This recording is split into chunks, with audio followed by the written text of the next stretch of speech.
பொன்மொழிகள். சிந்தனை செய், கோபப்படாதே. இன்று ஜனவரி 17 1946. ஐ.நா பாதுகாப்பு அவை தனது முதலாவது கூட்டத்தை 1946ஆம் ஆண்டு ஜனவரி 17ஆம் தேதி நடத்தியது. இன்று ஜனவரி 17 1991.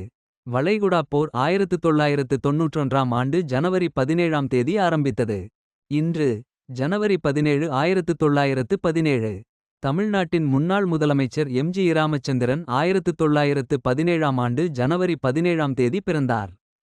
இன்று ஜனவரி 17 1706. ஐக்கிய அமெரிக்காவை உருவாக்கிய மூத்த தலைவர் பெஞ்சமின் பிராங்கிளின் 1706ஆம் ஆண்டு ஜனவரி 17ஆம் தேதி பிறந்தார். இன்று ஜனவரி 17 2010. இந்தியாவில் அதிக காலம் முதல்வராக இருந்த மேற்கு வங்காளம் முன்னாள் முதல்வர் ஜோதிபாசு நினைவு தினம். மேலும் இது போன்ற பயனுள்ள தகவல்களுக்கு இந்த சேனலை பின்தொடரவும்.